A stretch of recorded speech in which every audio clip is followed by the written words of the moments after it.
Arti pertobatan atau repentance adalah berbalik 180 derajat, berubah total, mengalami pembaharuan, berhenti dari dosa. Yohanes 8 ayat 10-11, ketika ada perempuan yang kedapatan berbuat zina dan dia diseret oleh para ahli Taurat, orang-orang Farisi yang hendak merajamnya dengan batu. Mereka mencoba Yesus dan bertanya apa yang harus dilakukan terhadap perempuan itu. Dan kita tahu di kisah ini bahwa Yesus berkata, barang siapa di antara mereka yang tidak pernah berbuat dosa, silakan lempar batu duluan. Dan akhirnya kita tahu bahwa perempuan itu ditinggalkan. Semua orang meninggalkan tempat itu dan gak ada yang merajam batu. Kenapa? Karena sebenarnya semua orang juga berbuat dosa. Semua orang sudah berbuat salah. Tidak ada yang 100% sempurna, gak pernah bikin salah. Lalu pertanyaannya, kenapa Yesus bilang jangan berbuat dosa lagi? Karena di ayat 10, Yesus bilang gini sama dia. Lalu Yesus bangkit berdiri dan berkata kepadanya, hai perempuan, di manakah mereka? Tidak adakah seorang yang menghukum engkau? Jawabnya, tidak ada Tuhan. Lalu kata Yesus, aku pun tidak menghukum engkau.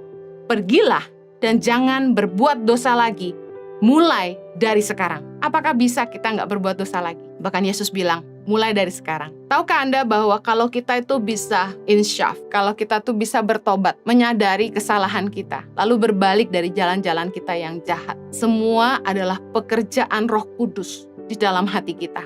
Yohanes 16 ayat 7-8 berkata, adalah lebih berguna bagi kamu jika aku pergi, sebab jikalau aku tidak pergi, penghibur itu tidak akan datang kepadamu. Tetapi jikalau aku pergi, aku akan mengutus dia kepadamu. Dan kalau ia datang, ia akan menginsyafkan dunia akan dosa, kebenaran, dan penghakiman. Roh Kuduslah kekuatan yang menginsyafkan kita akan dosa. Sehingga kita bisa sungguh-sungguh menyadari kesalahan kita. Pelanggaran-pelanggaran yang pernah kita buat atau yang sedang kita buat. Dan akhirnya kita tersadar dan mau berbalik sungguh-sungguh. Pekerjaan Roh Kuduslah yang menyingkapkan selubung di mata hati kita yang tadinya kita nggak ngerasa salah kok, nggak ngerasa bahwa kita hidup dalam dosa, kita nggak ngerasa jijik dengan kehidupan dosa yang kita jalanin, tapi Roh Kuduslah yang kemudian membuka selubung di hati kita, yang menyadarkan kita sampai kita bisa ngelihat kok gue kayak gitu ya. Tapi tahukah Anda, memang Roh Kudus yang menginsyafkan kita.